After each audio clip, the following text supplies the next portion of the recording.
ਵਾਹਿਗੁਰੂ ਜੀ ਕਾ ਖਾਲਸਾ ਵਾਹਿਗੁਰੂ ਜੀ ਕੀ ਫਤਿਹ। ਮੈਂ ਤੁਹਾਡੀ ਹੋਸਟ ਅਨੀਲ ਕੌਰ ਤੇ ਮੈਂ ਟੀਵੀ 84 ਦੇ ਸਾਰੇ ਦਰਸ਼ਕਾਂ ਤੇ ਸਰੋਤਿਆਂ ਦਾ ਦਿਲੀ ਸਵਾਗਤ ਕਰਦੀ ਹਾਂ ਪ੍ਰੋਗਰਾਮ ਸੱਚੋ ਸੱਚ ਵਿੱਚ, ਜਿਹੜੇ ਇਸ ਪ੍ਰੋਗਰਾਮ ਨਾਲ ਦੇਸ਼ਾਂ ਵਿਦੇਸ਼ਾਂ ਤੋਂ ਜੁੜ ਚੁੱਕੇ ਨੇ। ਪ੍ਰੋਗਰਾਮ ਸੱਚੋ ਸੱਚ ਦੀ ਰੋਇਰਵਾ ਡਾਕਟਰ ਅਮਰਜੀਤ ਸਿੰਘ ਜੀ ਰੋਜ਼ਾਨਾ ਦੀ ਤਰ੍ਹਾਂ ਮੇਰੇ ਨਾਲ ਮੌਜੂਦ ਨੇ। ਆਓ ਨਾ ਮਿਲ ਕੇ ਅੱਜ ਦੇ ਅਹਿਮ ਇਸ਼ੂਜ਼ ਉੱਪਰ ਉਹਨਾਂ ਤੋਂ ਉਹਨਾਂ ਦਾ ਤਜਜ਼ੀਆ ਜਾਣਦੇ ਹਾਂ। ਜੀ ਡਾਕਟਰ ਸਾਹਿਬ ਵਾਹਿਗੁਰੂ ਜੀ ਕਾ ਖਾਲਸਾ ਵਾਹਿਗੁਰੂ ਜੀ ਕੀ ਫਤਿਹ। ਜੀ ਡਾਕਟਰ ਸਾਹਿਬ ਜੀ ਆਇਆਂ ਨੂੰ ਪ੍ਰੋਗਰਾਮ ਸੱਚੋ ਸੱਚ ਵਿੱਚ। ਬਹੁਤ ਸ਼ੁਕਰੀਆ ਜੀ ਡਾਕਟਰ ਸਾਹਿਬ ਅੱਜ 28 ਮਾਰਚ 2019 15 ਚੇਤ ਨਾਨਕਸ਼ਾਹੀ ਸੰਮਤ 551 ਦਾ ਦਿਨ ਹੈ ਤੇ ਡਾਕਟਰ ਸਾਹਿਬ ਪ੍ਰੋਗਰਾਮ ਸ਼ੁਰੂ ਕਰਨ ਤੋਂ ਪਹਿਲਾਂ ਅਸੀਂ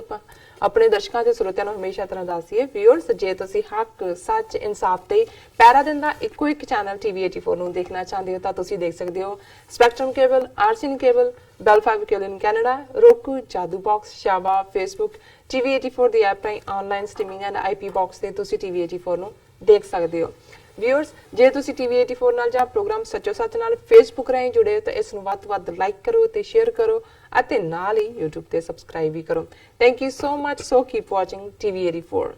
ਜੀ ਡਾਕਟਰ ਸਾਹਿਬ ਪ੍ਰੋਗਰਾਮ ਸ਼ੁਰੂ ਕਰਦੇ ਹਾਂ ਅੱਜ ਦੇ ਅਹਿਮ ਇਸ਼ੂ ਦੇ ਨਾਲ। ਜੀ ਡਾਕਟਰ ਸਾਹਿਬ ਕੀ ਕਹਿਣਾ ਚਾਹੋਗੇ ਤੁਸੀਂ? ਦੇਖੋ, ਇਸ ਵੇਲੇ ਸਾਡਾ ਧਿਆਨ ਸਾਊਥ ਏਸ਼ੀਆ ਦੀਆਂ ਡਿਵੈਲਪਮੈਂਟਸ ਵੱਲ ਹੈ ਹੀ ਹੈ ਜੀ, ਪਰ ਕਿਵੇਂ ਸਾਊਥ ਏਸ਼ੀਆ ਦੀਆਂ ਡਿਵੈਲਪਮੈਂਟਸ ਅਮਰੀਕਾ ਨੂੰ, ਚਾਈਨਾ ਨੂੰ ਜਾਂ ਇਉਂ ਕਹੀਏ ਕਿ ਯੂਨਾਈਟਿਡ ਨੇਸ਼ਨਸ ਨੂੰ ਵੀ ਪ੍ਰਭਾਵਿਤ ਕਰ ਰਹੀਆਂ ਜੀ, ਉਹਨਾਂ ਦਾ ਇੱਕ ਸਬੂਤ ਅਸੀਂ ਪੁਲਵਾਮਾ ਅਟੈਕ ਦੀ ਆੜ ਦੇ ਵਿੱਚ ਜਿਵੇਂ ਭਾਰਤ ਨੇ ਇੰਟਰਨੈਸ਼ਨਲੀ ਪਾਕਿਸਤਾਨ ਨੂੰ ਇੱਕ ਵਾਰ ਫੇਰ ਆਈਸੋਲੇਟ ਕਰਨ ਦੀ ਕੋਸ਼ਿਸ਼ ਕੀਤੀ, ਦਹਿਸ਼ਤਗਰਦੀ ਦਾ ਟੈਗ ਲਗਾਉਣ ਦੀ ਕੋਸ਼ਿਸ਼ ਕੀਤੀ ਜੀ, ਔਰ ਫਰਾਂਸ ਯੂਕੇ ਦੀ ਮਦਦ ਦੇ ਨਾਲ ਜਿਹੜੀ ਯੂਨਾਈਟਿਡ ਨੇਸ਼ਨਸ ਦੀ ਐਂਟੀ ਟੈਰਰ ਕਮੇਟੀ ਹੈ, ਜਿਹਨੂੰ 1267 ਨੰਬਰ ਸੈਂਕਸ਼ਨਸ ਕਮੇਟੀ ਕਹਿੰਦੇ ਨੇ, ਉਹਦੇ ਸਾਹਮਣੇ ਰੈਜ਼ੋਲੂਸ਼ਨ ਲਿਆਂਦਾ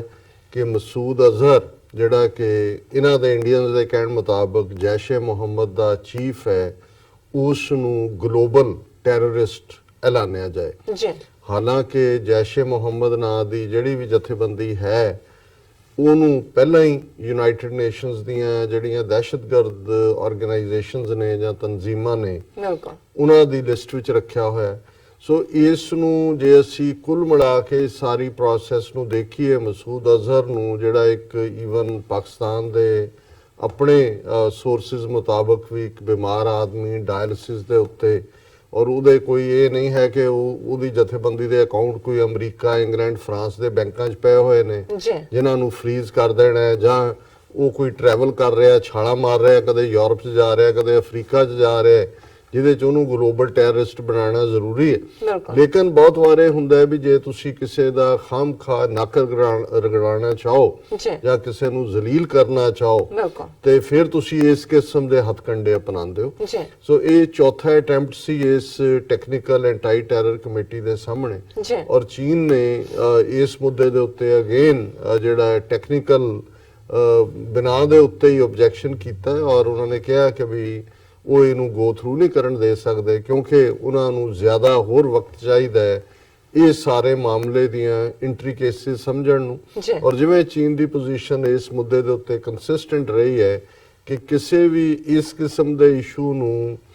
ਇਕੱਲੇ ਕਰਕੇ ਨਹੀਂ ਦੇਖਿਆ ਜਾ ਸਕਦਾ, ਇਹ ਇੱਕ ਕੰਪਲੈਕਸ ਇਸ਼ੂ ਹੈ ਜਿਹਦੇ ਬਹੁਤ ਸਾਰੇ ਪਾਤਰ ਨੇ, ਦੋਨੋਂ ਪਾਸੇ ਨੇ, ਔਰ ਇਹ ਇੱਕ ਪੋਲਾਈਟ ਤਰੀਕਾ ਵੀ ਸੀ ਚੀਨ ਦਾ ਕਿਉਂਕਿ ਪਾਕਿਸਤਾਨ ਦੇ ਨਾਲ ਜ਼ਾਹਰ ਹੈ ਚੀਨ ਦੀ ਬੜੀ ਟਾਈਮ ਟੈਸਟਡ ਦੋਸਤੀ ਹੈ ਔਰ ਭਾਰਤ ਦੇ ਨਾਲ ਵੀ ਚਾਈਨਾ ਦਾ ਟ੍ਰੇਡ ਵੱਧ ਰਿਹਾ ਹੈ, ਆਲਮੋਸਟ $100 ਬਿਲੀਅਨ ਤੋਂ ਜ਼ਿਆਦਾ ਦਾ ਹੁਣ ਟ੍ਰੇਡ ਹੈ ਔਰ ਚਾਈਨਾ ਇੱਕ ਵਪਾਰੀ ਮੁਲਕ ਹੋਣ ਦੇ ਨਾਤੇ ਉਹ ਇਹ ਵੀ ਚਾਹੁੰਦਾ ਹੈ ਕਿ ਉਹ ਇਹਨਾਂ ਦੋਨਾਂ ਦੇਸ਼ਾਂ ਦੇ ਵਿੱਚ ਕੋਈ ਇਸ ਕਿਸਮ ਦਾ ਰੋਲ ਅਦਾ ਕਰ ਸਕੇ ਜਿਹਦੇ ਨਾਲ ਕਿ ਟੈਨਸ਼ਨਸ ਨਾ ਹੋਣ। ਔਰ ਜ਼ਾਹਰ ਹੈ ਕਿ ਚਾਈਨਾ ਨੇ ਈਵਨ ਇਸ ਮਸੂਦ ਅਜ਼ਹਰ ਦੇ ਇਸ਼ੂ ਦੇ ਉੱਤੇ ਵੀ ਭਾਰਤ ਨੂੰ ਵੀ ਉਹਨਾਂ ਨੇ ਕਿਹਾ ਕਿ ਵੀ ਇਹ ਮਸਲੇ ਜਿਹੜੇ ਨੇ ਗੱਲਬਾਤ ਰਾਹੀਂ ਹੱਲ ਹੋ ਸਕਦੇ ਨੇ ਔਰ ਉਹਦੇ 'ਚ ਅਸੀਂ ਆਪਣਾ ਰੋਲ ਅਦਾ ਕਰ ਸਕਦੇ ਹਾਂ। ਔਰ ਇਸ ਮਾਮਲੇ ਦੇ ਵਿੱਚ ਚੀਨ ਦਾ ਜਿਹੜਾ ਰੋਲ ਹੈ ਅਸੀਂ ਸਮਝਦੇ ਹਾਂ ਕਿ ਕਦੇ ਵੀ ਇਹ ਨਹੀਂ ਰਿਹਾ ਵੀ ਉਹਨਾਂ ਨੇ ਕਿਤੇ ਆਊਟਰਾਈਟ ਜਾ ਕੇ ਪਾਕਿਸਤਾਨ ਦੇ ਹੱਕ 'ਚ ਕੋਈ ਬਹੁਤੀ ਬਿਆਨਬਾਜ਼ੀ ਕੀਤੀ ਹੋਏ, ਰਾਦਰ ਇਸ ਤੇ ਉਲਟ ਪੁਲਵਾਮਾ ਹਮਲੇ ਤੋਂ ਇੱਕਦਮ ਬਾਅਦ ਜਿਹੜਾ UN ਸਿਕਿਉਰਿਟੀ ਕੌਂਸਲ ਦਾ ਰੈਜ਼ੋਲੂਸ਼ਨ 15 ਦੇਸ਼ਾਂ ਦਾ ਆਇਆ ਜਿਹਦੇ 'ਚ ਉਹਨਾਂ ਨੇ ਕੋਈ ਇਹ ਲਾਈਨ ਨਹੀਂ ਸੀ ਲਈ ਹੋਈ ਕਿ ਪਾਕਿਸਤਾਨ ਦੀ ਜਿਹੜੀ ਸੋਵਰਨਿਟੀ ਆ ਉਹਨੂੰ ਵਾਇਲੇਟ ਕੀਤਾ ਇੰਡੀਆ ਨੇ। ਇਸ ਦੇ ਉਲਟ ਦੋਨਾਂ ਨੂੰ ਰਿਸਟ੍ਰੇਨ ਰੱਖਣ ਲਈ ਕਿਹਾ ਗਿਆ ਸੀ, ਜਿਵੇਂ ਚਪੇੜ ਮਾਰਨ ਵਾਲਾ ਤੇ ਚਪੇੜ ਖਾਣ ਵਾਲਾ ਇੱਕੋ ਹੀ ਧਰਾਤਲ ਦੇ ਉੱਤੇ ਖੜੇ ਨੇ। ਔਰ ਇਹ ਚਾਈਨਾ ਦੀ ਮੈਂ ਸਮਝਦਾ ਵੀ ਕਿਉਂ ਇਹ ਨੀਤੀ ਸੀ, ਪਰ ਜ਼ਾਹਰ ਹੈ ਵੀ ਚਾਈਨਾ ਵੀ ਨਹੀਂ ਚਾਹੁੰਦਾ ਕਿ ਉਸ ਖਿੱਤੇ ਦੇ ਵਿੱਚ ਟੈਨਸ਼ਨ ਵਧੇ ਔਰ ਨਤੀਜੇ ਦੇ ਤੌਰ ਤੇ ਜਿਹੜਾ ਰਵਾਇਤੀ ਹਥਿਆਰਾਂ ਚੋਂ ਨਿਕਲ ਕੇ ਇਹ ਨਿਊਕਲੀਅਰ ਤੱਕ ਗੱਲ ਪਹੁੰਚੇ। ਸੋ ਈਵਨ ਇਸ ਮੁੱਦੇ ਦੇ ਉੱਤੇ ਵੀ ਚਾਈਨਾ ਨੇ ਇਹੀ ਕਿਹਾ ਜਦੋਂ ਚੌਥੀ ਵਾਰ ਭਾਰਤ ਨੇ ਮਸੂਦ ਅਜ਼ਹਰ ਨੂੰ ਦਹਿਸ਼ਤਗਰਦ ਬਣਾਉਣ ਦੀ ਜਿਹੜੀ ਹੈ ਪ੍ਰਪੋਜ਼ਲ ਲਿਆਂਦੀ, ਕਿਉਂਕਿ ਭਾਰਤ ਦਾ ਮੈਂਬਰ ਨਹੀਂ ਹੈ, ਪਰ ਉਹ ਇਹ ਕੰਮ ਫਰਾਂਸ ਔਰ ਯੂਕੇ ਰਾਹੀਂ, ਫਰਾਂਸ ਤੋਂ ਉਹਨਾਂ ਦੇ ਵੈਪਨ ਨੇ, ਇੰਗਲੈਂਡ ਤੋਂ ਵੀ ਨੇ, ਇੰਗਲੈਂਡ ਵੈਸੇ ਹੀ ਬੇਸ਼ੱਕ ਆਪ ਥਰਡ ਰੇਟ ਪਾਵਰ ਹੈ ਇਸ ਵੇਲੇ, ਜੋ ਬ੍ਰੈਕਸਿਟ ਦੇ ਮਾਮਲੇ 'ਚ ਥੈਰੇਸਾ ਮੇ ਕਰ ਰਹੀ ਹੈ ਉਸ ਤੋਂ ਜ਼ਾਹਰ ਹੈ ਕਿ ਵੀ ਕਿਸ ਕਿਸਮ ਦੀ ਇਹਨਾਂ ਦੀ ਪਾਵਰ ਬਚੀ ਹੈ, ਜਿਨ੍ਹਾਂ ਦੇ ਰਾਜ ਕਦੇ ਸੂਰਜ ਡੁੱਬਦਾ ਨਹੀਂ ਸੀ ਇਹ ਕਿਹਾ ਜਾਂਦਾ ਸੀ। ਲੇਕਿਨ ਇਹਦੇ ਬਾਵਜੂਦ ਚਾਈਨਾ ਨੇ ਰਿਸਟ੍ਰੇਂਟ ਦਿਖਾਇਆ। ਪਰ ਹੁਣ ਇਹੋ ਲੱਗਦਾ ਹੈ ਕਿ ਜਿਹੜੀ ਅਮਰੀਕਾ ਚਾਈਨਾ ਦੀ ਬਿਜ਼ਨਸ ਟਿਫ ਚੱਲ ਰਹੀ ਹੈ, ਜਿਸ ਦੇ ਵਿੱਚ ਅਮਰੀਕਾ ਬਾਕੀਆਂ ਨੂੰ ਤਾਂ ਧਮਕਾ ਕੇ, ਧੌਂਸ ਦੇ ਕੇ ਜਾਂ ਕੋਈ ਹੋਰ ਤਰੀਕਿਆਂ ਨਾਲ ਬਾਂਹ ਮਰੋੜ ਕੇ ਆਪਣੀ ਗੱਲ ਮਨਵਾ ਲੈਂਦਾ, ਪਰ ਚੀਨੇ ਜਿੱਥੇ ਆਪਣੇ ਸਿਵਲਾਈਜੇਸ਼ਨਲ ਪ੍ਰਾਈਡ ਲਈ ਜਾਣੇ ਜਾਂਦੇ ਨੇ, ਉੱਥੇ ਬਿਜ਼ਨਸ ਡੀਲਸ ਦੇ ਮਾਮਲੇ ਦੇ ਵਿੱਚ ਵੀ ਉਹ ਬਹੁਤ ਮੰਜੇ ਹੋਏ ਵਪਾਰੀ ਵੀ ਨੇ ਔਰ ਨੈਗੋਸ਼ੀਏਟਰ ਵੀ ਨੇ। ਸੋ ਮੈਨੂੰ ਇਹ ਲੱਗਦਾ ਹੈ ਵੀ ਅਮਰੀਕਾ ਨੂੰ ਇਹ ਲੱਗ ਰਿਹਾ ਹੈ ਕਿ ਵੀ ਇਸ ਦੀ ਦਾਲ ਗਲ ਨਹੀਂ ਰਹੀ ਚਾਈਨਾ 'ਚ, ਔਰ ਇਹ ਵੀ ਬਾਕੀਆਂ ਨੂੰ ਤਾਂ ਹੁੰਦਾ ਹੈ। ਜੇ ਭਾਰਤ ਨੂੰ ਉਹਨਾਂ ਨੇ ਧਮਕਾਣਾ ਸੀ ਅਮਰੀਕਾ ਨੇ, ਤਾਂ ਉਹਨਾਂ ਨੇ ਕਿਹਾ ਜੀ ਠੀਕ ਹੈ, ਅਸੀਂ 1930 ਦਾ ਜਿਹੜਾ ਤੁਹਾਨੂੰ ਕੰਸੈਸ਼ਨ ਦਿੱਤਾ ਹੋਇਆ ਸੀ ਤਰੱਕੀ ਪਜ਼ੀਰ ਮੁਲਕਾਂ ਦਾ ਦੇ ਤੌਰ ਦੇ ਉੱਤੇ ਕਿ ਵੀ ਤੁਹਾਡੀ ਕਿਸੇ ਚੀਜ਼ ਤੇ ਟੈਕਸ ਨਹੀਂ ਲੱਗੇਗਾ, ਅਸੀਂ ਉਹ ਸਟੇਟਸ ਖਤਮ ਕਰ ਰਹੇ ਹਾਂ ਜਿਹੜਾ ਡਿਵੈਲਪਿੰਗ ਨੇਸ਼ਨਸ ਬਾਰੇ ਸੀ। ਲੇਕਿਨ ਔਰ ਭਾਰਤ ਤਾਂ ਘੁਰਕੀ ਖਾ ਕੇ ਮੁੜ ਕੇ ਉਸੇ ਹੀ ਹਾਲਤ ਦੇ ਉੱਤੇ ਹੈ ਕਿ ਜਿਵੇਂ ਕਿਸੇ ਨੇ ਨੌਕਰ ਨੇ ਧਮਕੀ ਦਿੱਤੀ ਸੀ ਕਿ ਜੀ ਮੇਰੀ ਤਨਖਾਹ ਵਧਾ ਦਿਓ। ਮਾਲਕ 2 ਵਾਰੀ ਕੇ ਮਾਲਕ ਨੇ ਕਿਹਾ ਵੀ ਜੇ ਨਹੀਂ ਵਧਾਈ ਫਿਰ ਕੀ ਕਰੇਗਾ, ਕਹਿੰਦਾ ਜੀ ਮੈਂ ਉਸੇ ਤਨਖਾਹ ਤੇ ਕੰਮ ਕਰਦਾ ਰਵਾਂਗਾ। ਸੋ ਜ਼ਾਹਿਰ ਹੈ ਕਿ ਚੀਨ ਨੇ ਜਿਹੜਾ ਇਸ ਮੁੱਦੇ ਦੇ ਉੱਤੇ ਕੋਈ ਗਿਵਨ ਨਹੀਂ ਕੀਤਾ, ਔਰ ਇਸੇ ਤਰ੍ਹਾਂ ਜਿਹੜਾ ਈਵਨ ਰਸ਼ੀਆ ਦੇ ਨਾਲ ਚਾਈਨਾ ਦੀ ਡੀਲ ਹੈ ਜਾਂ ਅਦਰਵਾਈਜ਼ ਮਿਡਲ ਈਸਟ ਦਾ ਮਾਮਲਾ ਹੋਏ ਔਰ ਸੀਰੀਆ ਦੇ ਨਾਲ ਰਸ਼ੀਆ ਦਾ ਸਟੈਂਡ, ਉਹ ਸਾਰੇ ਮਾਮਲੇ 'ਚ ਵੀ ਔਰ ਈਵਨ ਅਫਰੀਕਾ ਦੇ ਵਿੱਚ ਵੀ ਜਿਹੜੀ ਚਾਈਨਾ ਦੀ बढ़त ਹੈ, ਔਰ ਖਾਸ ਤੌਰ ਤੇ ਕਿਉਂਕਿ એનર્ਜੀ ਹੰਗਰੀ ਮੁਲਕ ਹੈ, ਉਹ ਹਰ ਥਾਂ ਤੇ ਦੇਖ ਰਿਹਾ ਵੀ ਉਹਦੇ ਕੀ ਸਾਧਨ ਨੇ। ਔਰ ਪਾਕਿਸਤਾਨ 'ਚ ਗਵਾਦਰ ਦਾ ਪੋਰਟ ਨੂੰ ਡਿਵੈਲਪ ਕਰਨਾ ਔਰ ਚਾਈਨਾ ਪਾਕਿਸਤਾਨ ਇਕਨੋਮਿਕਲ ਕੋਰੀਡੋਰ ਜਿਹੜਾ ਯੂਰਪ ਤੱਕ ਜਾਂਦਾ ਹੈ, ਉਹ ਚਾਈਨਾ ਨੂੰ ਇਹ ਲੱਗਦਾ ਹੈ ਕਿ ਫਿਊਚਰ ਦੀ ਉਹਦੀ ਲਾਈਫ ਲਾਈਨ ਵੀ ਹੈ, ਔਰ ਉਸ ਕੋਰੀਡੋਰ ਦੇ ਵਿੱਚ ਜਿਹੜੇ 30 35 40 ਦੇਸ਼ ਆਣਗੇ ਉਹਨਾਂ ਦੀ ਲਾਈਫ ਲਾਈਨ ਵੀ ਹੈ। ਸੋ ਅਮਰੀਕਾ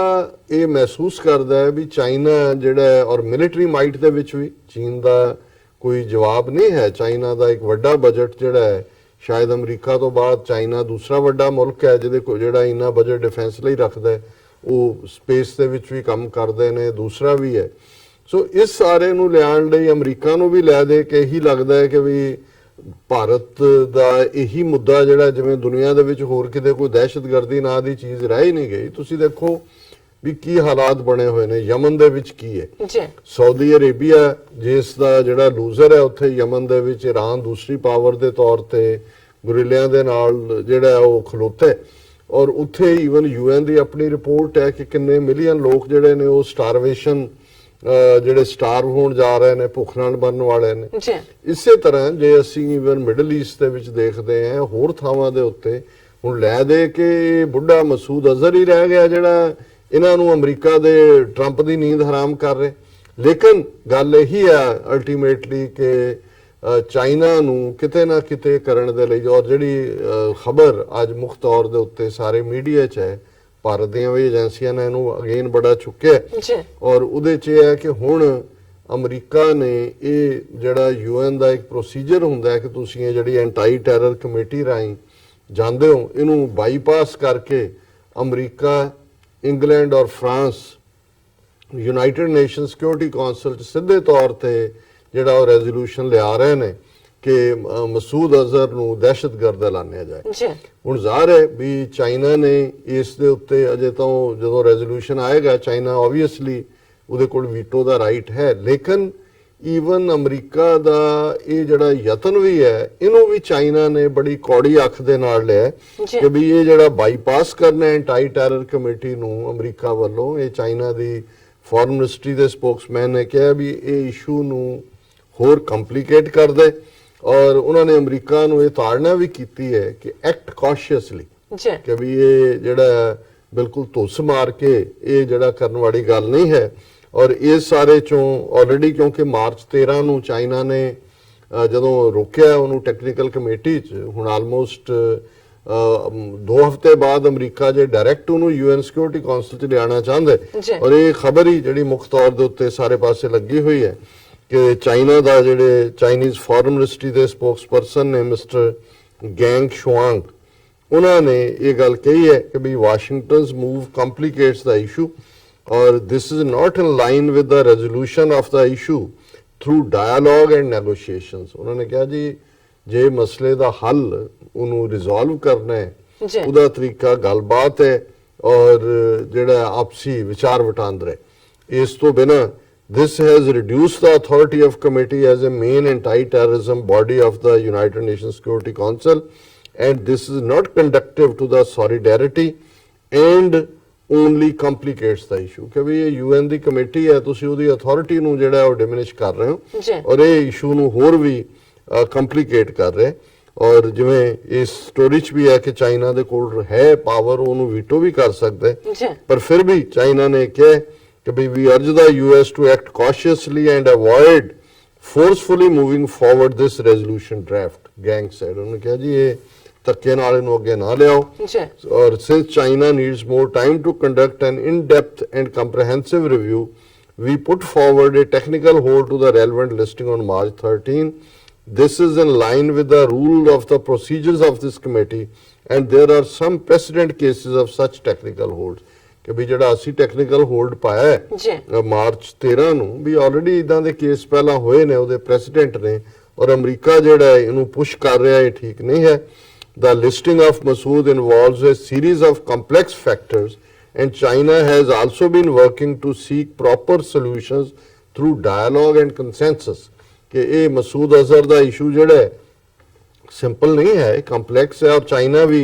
ਜਿਹੜਾ ਡਾਇਲੋਗ ਔਰ ਕੰਸੈਂਸਸ ਬਣਾ ਰਿਹਾ ਹੈ। The Security Council should act in a prudent way to play a constructive role and create necessary time and space for the relevant parties to conduct dialogue and negotiations. Ji. UN Security Council ਜ਼ਿੰਮੇਵਾਰੀ ਦਾ ਅਹਿਸਾਸ ਕਰੇ ਔਰ ਤਾਂ ਕਿ ਗੱਲਬਾਤ ਦੇ ਰਾਹੀਂ ਇਸ ਮਸਲੇ ਦਾ ਹੱਲ ਕੀਤਾ ਜਾਏ। ਸੋ ਅਸੀਂ ਸਮਝਦੇ ਹਾਂ ਕਿ ਵੀ ਇੱਕ ਪਾਸੇ ਚਾਈਨਾ ਨੇ ਆਪਣੀ ਲਾਈਨ ਬਿਲਕੁਲ ਕਲੀਅਰ ਕਰ ਦਿੱਤੀ ਹੈ ਔਰ ਪਾਕਿਸਤਾਨ ਦੇ ਜਿਹੜੇ ਐਸਪੈਕਟ ਤੋਂ ਵੀ, ਕਿਉਂਕਿ ਪਾਕਿਸਤਾਨ ਦੀ ਹਕੂਮਤ ਨੇ ਕਿਹਾ ਸੀ ਕਿ ਭਾਰਤ ਸਬੂਤ ਦੇ ਕਿ ਪੁਲਵਾਮਾ ਦੇ ਪਿੱਛੇ ਜੇ ਉਹਨਾਂ ਨੇ ਜੈਸ਼ ਏ ਮੁਹੰਮਦ ਜਾਂ ਦੂਜਾ ਕੀਤਾ, ਕੀ ਸਬੂਤ ਨੇ। ਸੋ ਭਾਰਤ ਨੇ ਜਿਹੜੀਆਂ ਨੇ ਉਹਨਾਂ ਨੂੰ ਉਹਨਾਂ ਦੇ ਹਾਈ ਕਮਿਸ਼ਨਰ ਨੇ ਜਿਹੜਾ ਡੋਜ਼ੀਅਰ ਦਿੱਤਾ, ਉਹਦੇ ਚ 22 ਲੋਕੇਸ਼ਨਸ ਦਿੱਤੀਆਂ ਸੀ ਜੀ ਇੱਥੇ ਟੈਰਰ ਕੈਂਪ ਨੇ। ਅੱਜ ਪਾਕਿਸਤਾਨ ਨੇ ਉਸ ਨੂੰ ਜਿਹੜਾ ਹੈ ਉਸ ਦਾ ਰਿਜਾਈਂਡਰ ਦਿੱਤਾ ਹੈ ਔਰ ਇਹ ਖਬਰ ਹੈ ਕਿ no terror camps exist in 22 locations shared by India in preliminary findings of Pulwama attack investigation claims Pakistan। ਔਰ ਪਾਕਿਸਤਾਨ ਨੇ ਇਹ ਕਿਹਾ ਕਿ ਵੀ ਅਸੀਂ ਜਿਹੜੇ 54 ਬੰਦੇ ਇਸ ਤੋਂ ਬਾਅਦ ਫੜੇ ਨੇ ਉਹਨਾਂ ਦਾ ਕੋਈ ਲਾਗਾ ਦੇਗਾ ਨਹੀਂ ਹੈ, ਉਹ ਡਿਫਰੈਂਟ ਉਹਨਾਂ ਦੇ ਕੇਸ ਨੇ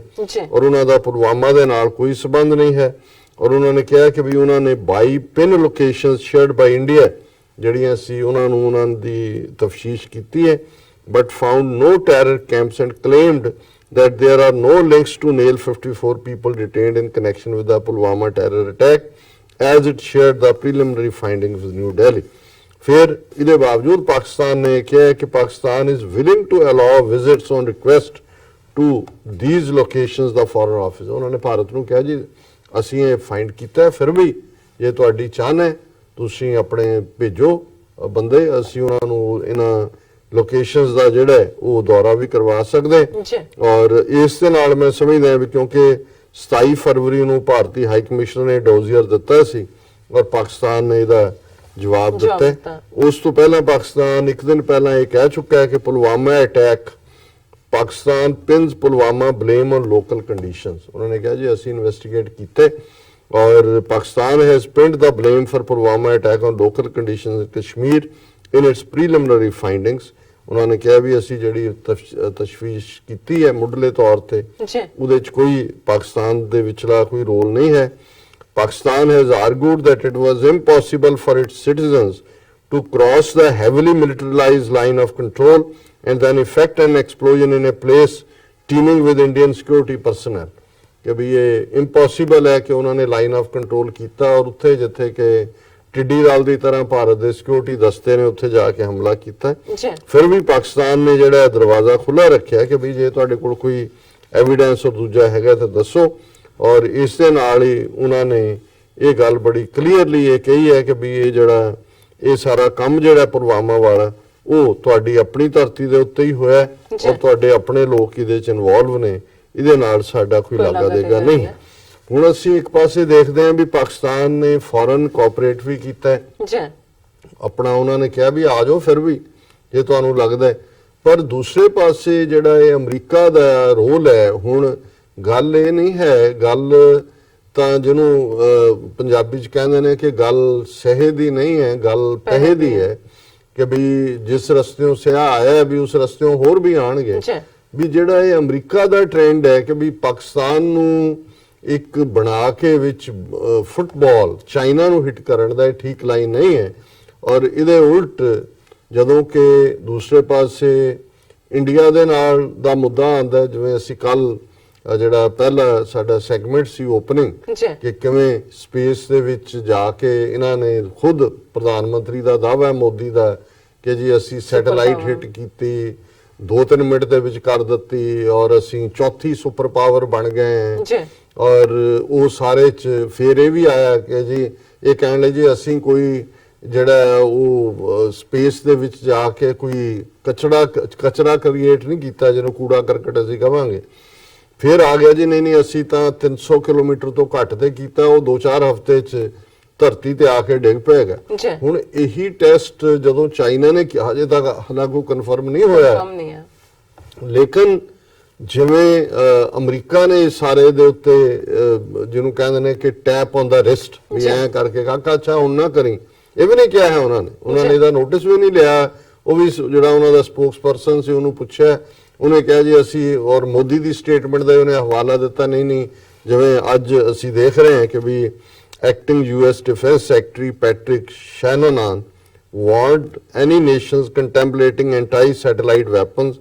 ਉਹਨੇ ਇਹ ਕਿਹਾ ਕਿ ਵੀ ਇਹ ਜਿਹੜਾ ਇਸ ਕਿਸਮ ਦਾ ਵੈਪਨਸ ਹੈ test like the risk making a mess in space because of debris fields they can leave behind ਕਿ ਜਿਹੜਾ ਡੈਬਰਿਸ ਹੈ ਉਹਨਾਂ ਦਾ ਕੂੜਾ ਕਰਕਟ ਹੈ ਇੰਨਾ ਹੋਇਆ ਕਿ ਨਹੀਂ ਇਹ ਠੀਕ ਨਹੀਂ ਹੈ। ਇਸ ਦੇ ਉਲਟ ਮੈਂ ਸਮਝਦਾ ਹਾਂ ਵੀ ਇੱਕ ਪਾਸੇ ਇੰਡੀਆ ਧਰਤੀ ਦੀ ਪੋਲਿਊਸ਼ਨ ਦੀ ਗੱਲ ਤਾਂ ਸਾਹਮਣੇ, ਦੁਨੀਆ ਦੇ ਜਿਹੜੇ ਸਭ ਤੋਂ ਗੰਦੇ ਪੋਲਿਊਟਡ ਪ੍ਰਦੂਸ਼ਣ ਜਿਹਨੂੰ ਕਹਿੰਦੇ ਨੇ 10 ਸ਼ਹਿਰ ਨੇ, ਉਹਨਾਂ ਚ 7 ਇੰਡੀਆ ਚ ਨੇ।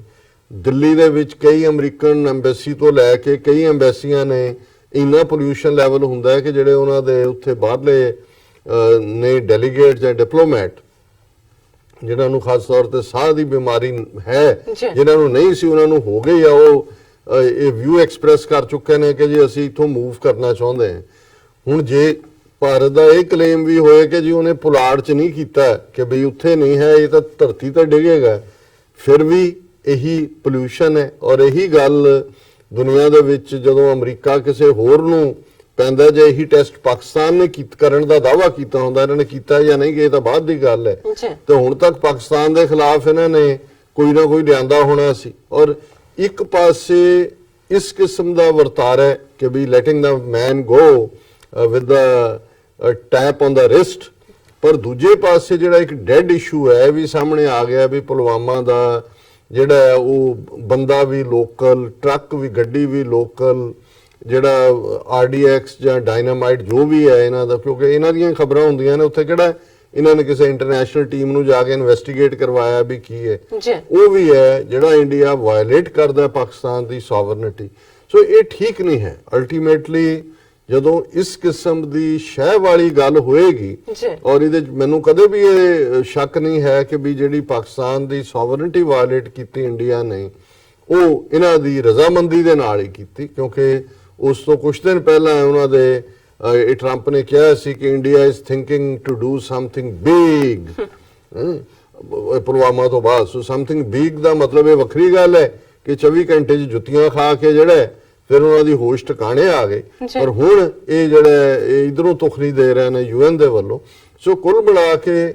ਇਹ ਵੀ ਇਹਨਾਂ ਦੀ, ਕਿਉਂਕਿ ਟਰੰਪ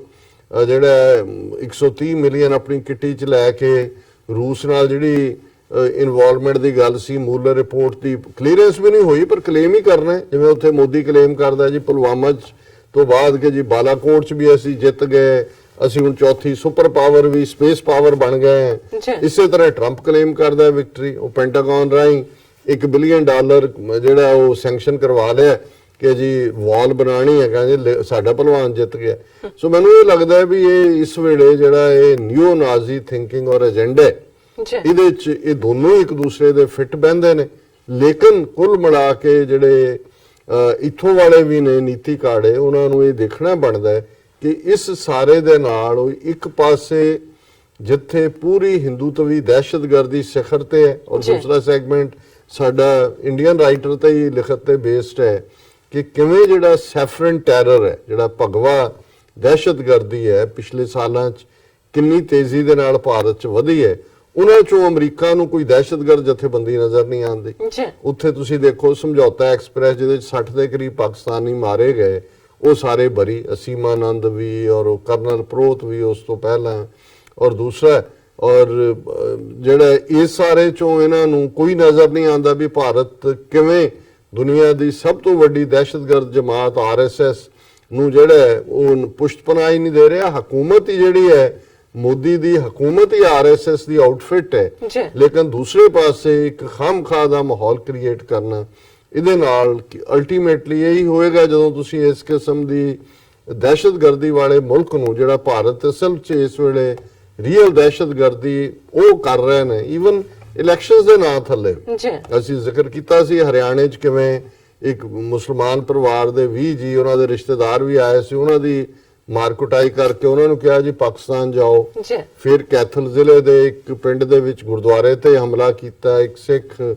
50 ਸਾਲਾ ਉਹਦੀ ਮੌਤ ਹੋਈ, ਦਰਜਨਾਂ ਜ਼ਖਮੀ ਹੋਏ, ਔਰ ਇਹ ਘਟਨਾਵਾਂ ਲਗਾਤਾਰ ਜਿਹੜੀਆਂ ਨੇ ਵੱਧ ਰਹੀਆਂ ਨੇ। ਸੋ ਇਹ ਜਿਹੜੀ ਹਿੰਦੂਤਵੀ ਦਹਿਸ਼ਤਗਰਦੀ ਉਹ ਇਹਨਾਂ ਨੂੰ ਨਜ਼ਰ ਨਹੀਂ ਆਉਂਦੀ, ਔਰ ਦੂਸਰੇ ਪਾਸੇ ਜਿਹੜਾ ਇਹ ਸਾਰੇ ਦਾ ਜਿਹੜਾ ਵਰਤਾਰਾ ਹੈ ਇਹ ਅਲਟੀਮੇਟਲੀ ਦੱਸਦਾ ਹੈ ਵੀ ਇਹ ਸਾਊਥ ਏਸ਼ੀਆ ਦੇ ਵਿੱਚ ਆਉਣ ਵਾਲੇ ਪੀਰੀਅਡ ਸ਼ਾਇਦ ਫਿਰ ਜਿਹਨੂੰ ਅਸੀਂ ਪੀਸ ਜਾਂ ਸਟੇਬਿਲਿਟੀ ਕਹਿੰਦੇ ਆ ਉਸ ਨੂੰ ਅੱਗ ਹੀ ਲੱਗੇਗੀ, ਉਹ ਹੋਏਗੀ ਨਹੀਂ। ਬਿਲਕੁਲ ਡਾਕਟਰ ਸਾਹਿਬ, ਤੁਹਾਡਾ ਬਹੁਤ-ਬਹੁਤ ਸ਼ੁਕਰੀਆ। ਤੁਸੀਂ ਪਹਿਲਾ ਇਸ਼ੂ ਸਾਡੇ ਦਰਸ਼ਕਾਂ ਨਾਲ ਸਾਂਝਾ ਕੀਤਾ। ਇਸ ਤਰ੍ਹਾਂ ਨੇ ਬ੍ਰੇਕ ਤੋਂ ਪਹਿਲਾਂ ਅਸੀਂ ਆਪਣੇ ਦਰਸ਼ਕਾਂ ਤੇ ਸਰੋਤਿਆਂ ਨੂੰ ਹਮੇਸ਼ਾ ਇਸ ਤਰ੍ਹਾਂ ਅਪੀਲ ਤੇ ਬੇਨਤੀ ਕਰਦੇ ਹਾਂ ਵਿਊਅਰਸ, ਜਿਸ ਤਰ੍ਹਾਂ ਕਿ ਤੁਸੀਂ ਜਾਣਦੇ ਹੋ ਕਿ TV 84 ਨੂੰ ਸ਼ੁਰੂ ਹੋਇਆ 6 ਸਾਲ ਬੀਤ ਚੁੱਕੇ ਨੇ। ਇਹ ਤੁਹਾਡੀ ਸਪੋਰਟ ਸੀ ਔਰ ਤੁਸੀਂ ਮਾਈਕ ਸਹਾਇਤਾ ਕੀਤੀ ਹੈ। ਅਸੀਂ ਚਾਹਾਂਗੇ ਕਿ ਤੁਸੀਂ ਅੱਗੇ ਤੋਂ ਵੀ ਇਸ ਦੀ ਕਾਮਯਾਬੀ ਲਈ ਔਰ ਇਸ ਦੀ ਤਰੱਕੀ ਲਈ ਵੱਧ ਤੋਂ ਵੱਧ ਮਾਈਕ ਸਹਾਇਤਾ ਕਰੋ। ਤੁਸੀਂ ਆਪਣੀ ਮਾਈਕ ਸਹਾਇਤਾ ਸਾਡੀ ਵੈਬਸਾਈਟ tv84.tv ਤੇ ਜਾ ਕੇ ਪੇਪਲ ਦੀ ਵਰਤੋਂ ਕਰਕੇ ਵਨ ਟਾਈਮ ਡੋਨੇਟ ਕਰ ਸਕਦੇ ਹੋ, ਮੰਥਲੀ ਡੋਨੇਟ ਵੀ ਕਰ ਸਕਦੇ ਹੋ। ਤੁਸੀਂ TV84 ਦੇ ਨਾਮ ਤੇ ਚੈੱਕ ਬਣਾ ਕੇ ਸਾਨੂੰ ਮੇਲ ਵੀ ਕਰ ਸਕਦੇ ਹੋ ਸਾਡੇ ਇਸ ਪਤੇ ਤੇ 36-01 37th Avenue, Long Island City, New York 11101 USA, ਜਾਂ ਫਿਰ ਤੁਸੀਂ ਸਾਨੂੰ ਫੋਨ ਰਾਹੀਂ ਵੀ ਸੰਪਰਕ ਕਰ ਸਕਦੇ ਹੋ ਸਾਡੇ ਫੋਨ ਨੰਬਰ ਤੇ 5164060694। Thank you so much viewers. ਵਿਚਾਰਾਂ ਦਾ ਸਿਲਸਿਲਾ ਇਸ ਤਰ੍ਹਾਂ ਚੱਲਦਾ ਰਹੇਗਾ। ਮਿਲਦੇ ਹਾਂ ਛੋਟੇ ਜਿਹੇ ਵਕਫੇ ਤੋਂ ਬਾਅਦ।